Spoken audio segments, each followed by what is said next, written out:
It has been 1 year since the release of the Aurore Reset. While a year doesn't seem like a lot, I've worked on this story from 2020 to July 19th, 2023. I wanted to celebrate by releasing this special episode about the making of the series. The road to writing this first audiobook was a long one with many dead ends. I spent $1,000 developing it, but I am sure as heck gonna celebrate it, because I didn't think I'd finish it. This podcast started with the simple goal: how could I create something that I could share with people? I've always been a creative person, to the point one of my elementary school teachers took all my art supplies because I did nothing but draw and create stuff. This led me to get involved in theater since I couldn't draw, apparently. I wrote my first play in 6th grade, believe it or not. It was a story about a sad dragon, an adaptation. I have no idea what the story was or any of that. The only thing I remember is I had been sick for 6 months that year, and I never actually got to see anybody perform it. But people actually did something I wrote, and I thought it was cool. That probably created a monster looking back. College, I wrote and produced 2 plays, and I've dabbled in screenwriting. I had always assumed that I'd get many opportunities to share my creative drive and things I did throughout my life. After college, I discovered this was not the case. Sure, I did a few video projects with friends and a questionable video game channel, but this left me unsatisfied. I felt I wasn't allowed to create what I wanted to make, which was original stories with unique characters that were different from everything else that was out there. Although I worked with some wonderful friends, their vision and mine were not aligned. Or in the case of the questionable video gaming channel, I was restricted to the types of stories I could tell through video games, which aren't very creative, being an industry and everything has to be like the thing that came before it. Yeah, that didn't work out. I'm glad I gave that up, but I do miss gaming with friends. For years, I tried to get something of mine made, something that showed my originality and just me, actually. One project that I wrote in my college screenwriting class almost got off the ground. It was the story of 2 heartbroken people who found hope in each other, but were freshmen in a wild and wacky college. People liked the screenplay. I had actors who wanted to do it. It seemed like my dream of finally creating something was going to happen. But life got in the way. Years passed and age caught up with me, and I did not feel comfortable playing a college freshman in my 30s. Sure, I looked young, and I could have changed the script, but it wasn't going to work. I realized one day that even though I kept writing and kept trying, I had nothing to give people. And being a terminal people pleaser, this bothered me. Following this came a period of my life I'm not too proud of. I've made mistakes, and for years I blamed myself repeatedly for every single little failure. Not only in my creative life, but in general. Things weren't what I wanted them to be, and I felt powerless to change them. This led to even more mistakes, and hanging out with people who only cared about themselves. I kind of lost some friends in the writing of this series. I realized that there was a lot of people I surrounded myself with who just wanted to kind of use me.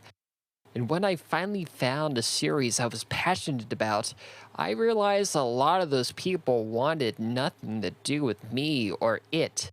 I don't regret any of those decisions, actually. But how did I get there? How did I end up writing this series? It happened because something happened that would change the world forever. Something that blindsided me. A thing called COVID. One day I found myself with my worst enemy. Myself. If you've listened to the Aurore Reset, this might sound familiar. For a year plus, I worked remotely in my travel trailer home that I had at the time. Just me and my dog, Mei, and all the regrets of everything in my life.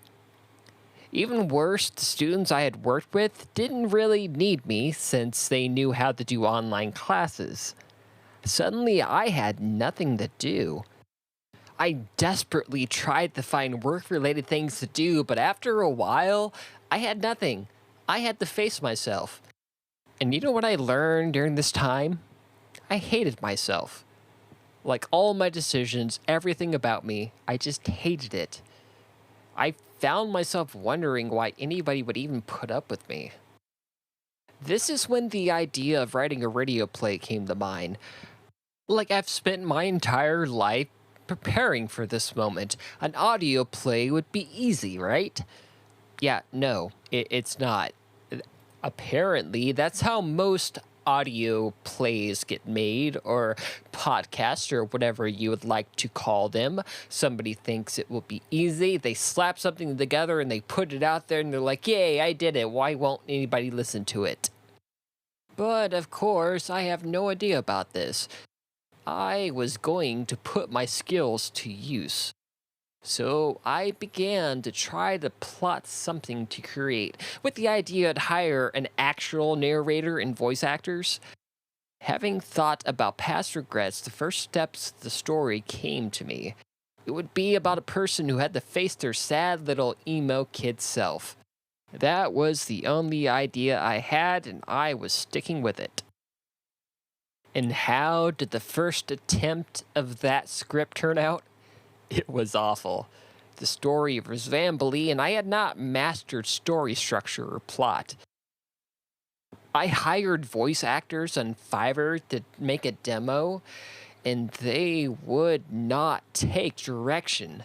I'd give feedback and ask for a change, and then they would give me the exact same take that sounded like the first. Some of the voice actors were just unbearable to listen to, as was the character I first wrote. Aurora, as the character was first named.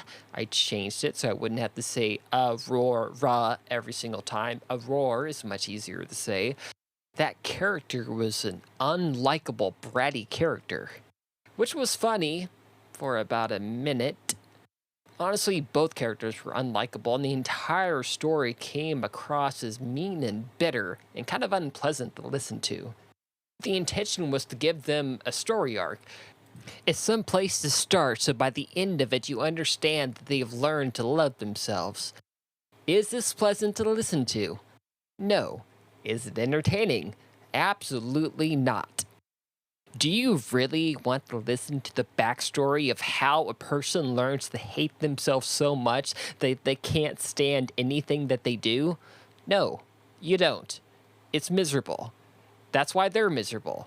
It's not entertaining.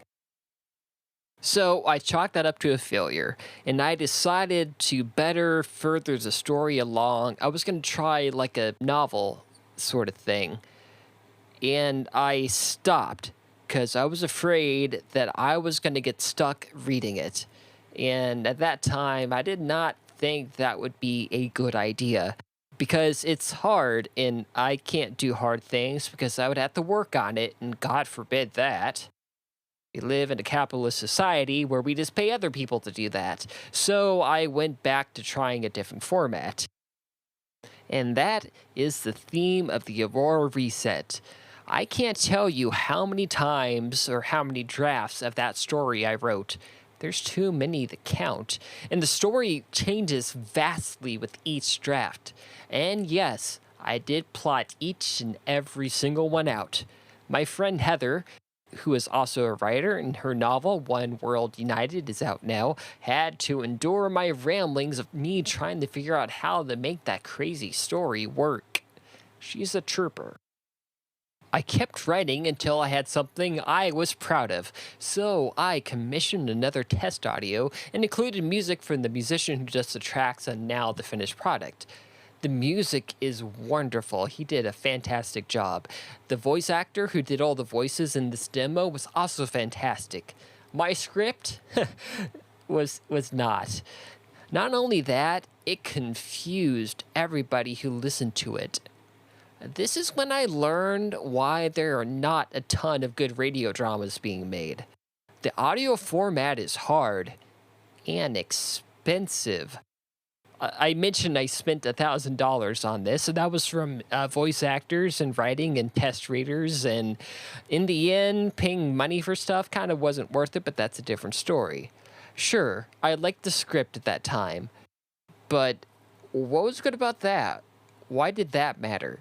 It needed to be something that somebody else could understand and enjoy. And I seem to be struggling, but trying to find a way to make that work. Nothing I did seemed to be good enough for anybody, and it was frustrating. Before I could figure out what to do next, my world changed again. My grandmother passed away, and 2 days later, Mei, the only thing I had during COVID when I was alone, passed away. I had to watch her suffer for months when vets wouldn't do anything to help her because COVID. Then things at my work fell apart, which I kind of need a lawyer for looking back, because I should probably sue. But not talking about that, I kind of went away from the story. I left where I was living at the time and I moved to the West Coast, kind of in a YOLO sort of moment. It wasn't until months later when I found a new job that I reread the script one night just to kind of see if there was anything there. And to my surprise, I found myself laughing and loving the characters. There was still something in the story that worked. For me, at least. Just maybe not as it was written in that draft. That night, sitting in a hotel with paper-thin walls, working a job where I had to listen to people complain about technology that I had no control over, I decided I was going to find a way to make the project work or bust. But how? Nothing was working with it. I wrote another edgy draft and sent it to a former coworker. She has not talked to me since. Oh boy, I thought. I didn't think a story about loving yourself for who you are would be controversial, but here we are. That's when I started figuring out that society doesn't want that from you. They want you to be a good little worker with no thoughts of their own. 'Cause people profit off of you wishing that you were somebody else. Don't forget that. I moved from the beach, which was a mistake, and moved to Portland. I began experimenting with the story again. I thought maybe I could turn it into an animation, and that would be exciting, right? And easy. The early test footage of my now movie looked worse than early episodes of South Park. But I was confident in time I could make the simple thing work, and the movie would be unique. And of course, I ran into a major snag, one I had already encountered. Voice actors. I would like to add here that I had some fantastic voice actors who helped shape the project. But most of the ones I paid for, yeah, they were not. Okay, maybe Fiverr isn't the best place for that. And I was the one doing the casting, so shame on me. Part of it was still the script, but there was a lot of disconnect that I could not correct. They just would not give me a performance I was okay with. I wanted to give up. This had been a soul-sucking experience. How dare me for wanting to tell a new story, I guess. But I wanted to finish it. This is when I realized there was only one way I could get this done, and it was horrifying. I had to do it myself. I faced my fear and went back to the audiobook version of the story. Alone, again, with my greatest enemy, myself. What a jerk. And hours of listening to my voice. Of course, this proved to be problematic. I had always written plays, using a ton of dialogue. This does not work in audiobooks. Even when I switched to screenplays, I didn't use a lot of description to leave room for creativity when I went back and filmed the scene. Do you know what doesn't work when writing an audiobook? Any of that. Even worse, this podcast business isn't audiobook writing like I thought it would be. This format is kind of a gray area. Because in a novel, the author can take their time wandering and describing and, kind of meandering through the entire thing about how a certain tree looks, or go into depth for 5 pages about the economic system of a fictional town. That bores listeners. But also, what happens when you don't tell the listener a lot of what's going on? They get lost and they turn it off and go on to something else. So I had to relearn everything I was doing. I'm still learning, actually. I feel like I did a much better job at the description in Saku of the Skull Talkers than I did in the Aurore Reset. It's a process. But even worse, the feedback I started getting on these versions of this audiobook, or whatever you'd like to call it, was horrible. This ranged from people not understanding the core concept of the story to one of my biggest frustrations of the entire project and everything else I've done since then. Test readers did not understand that this is an audio format. I would send off my writing expecting to get core feedback about the plot and the characters and maybe things that the reader or listener doesn't like about it. Instead, I would get some of the following suggestion. The number 7 shouldn't be written as 7, it should be written out. And your comma's in the wrong place. You know how in space nobody can hear you scream? Well, in the audio format, nobody can see your commas. It doesn't matter. Nobody cares. And in fact, I don't know if you know this, but you don't talk like you write.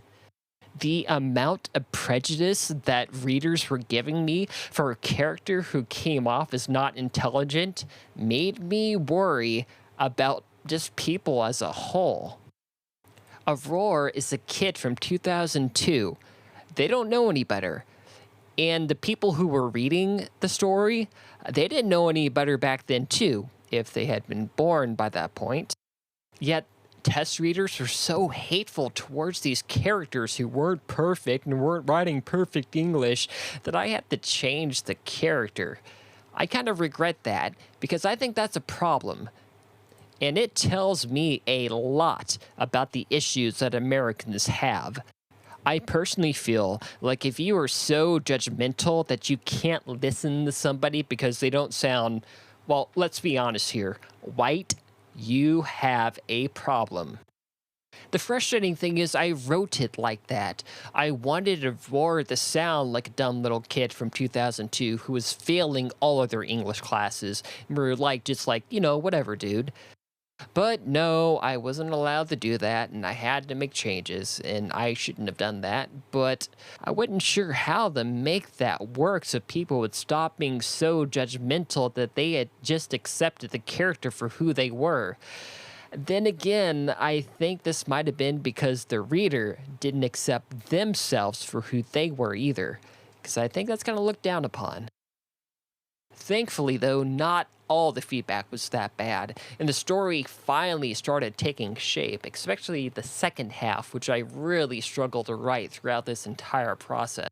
When I finally started leaning on my own personal experiences, which was making Aurore and Mia kind of echoes of my ex and I, things finally started clicking. Though it kind of reminded me how nobody seemed to like us being together too, and maybe that is a thing that I'm not ready to talk about, but it's funny how that works. Anyways, I focused on the frustrating aspects of loving somebody, but not knowing how to love themselves because I didn't know how to love myself. This reflects how much Aurore and Mia feel about themselves as well. Their misery is their own, and the story only ends when both of them finally start learning how to take it easy on themselves, to do their best and not worry about anything else. You don't need to be perfect. And I realized I had to do the same thing. That wasn't an easy message for me, actually.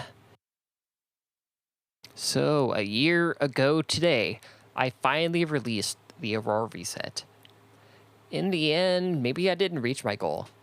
The story's not for everyone. It's a strange tale that's not a Marvel movie, and it's not a wild joyride. It's not supposed to be, but it's what I wanted it to be. It's a story for that sad little emo kid who feels overwhelmed and stuck and hates themselves. It's a comfort story.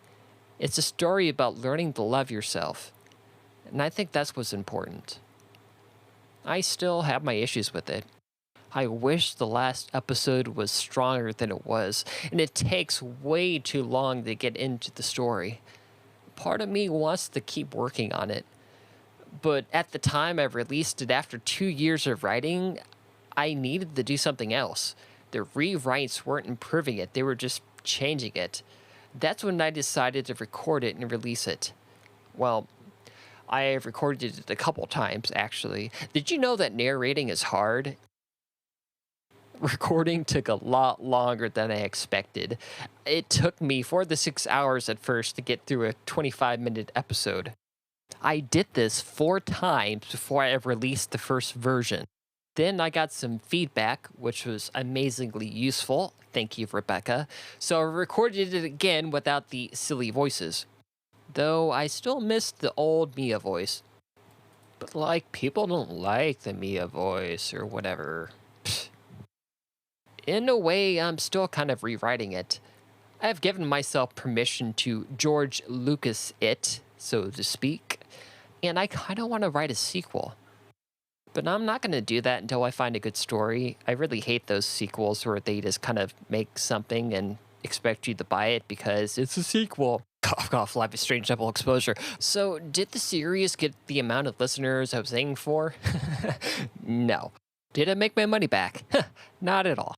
It's a story I'm proud of, with characters that I am still in love with. And it has a great message. You are worthy of love. And I have hope that maybe an audience will discover it someday. But if not, meh, I tried. I fell in love with this format, so much that I wrote another one. And I even have more than I'm writing on the way. This road to producing these series is extremely hard. None of the stories that I do on Cal's audiobooks are easy. But they shouldn't be. This podcast is meant to be different, to be challenging. And the Aurore Reset is exactly that. The most important part of all of this is you. I want to thank you all so much for your support during this. I can't explain how much it means to me. I'm in this for the long haul because these are your stories. I really hope that you'll leave some feedback and let me know what you think. And that's not an ego thing. I don't want to hear about how good I am. I had some test readers who told me that just to hope I would come back to them and pay them more money. No, I'm like this in everything I do. If I ever bake you a cake, I want to know if you like it. If you don't, tell me what you didn't like so I can change it and make it better. I can't improve the recipe until I know what you don't like about it. So please leave a comment or a message or send me a message on any of the social media stuff I have listed in every single episode. Anything works. I just want to know what you think. The next couple of series are still a ways off, but I'm hoping sometime next year I can get something released, if not sooner. So, until that time, good luck looking for cows out there.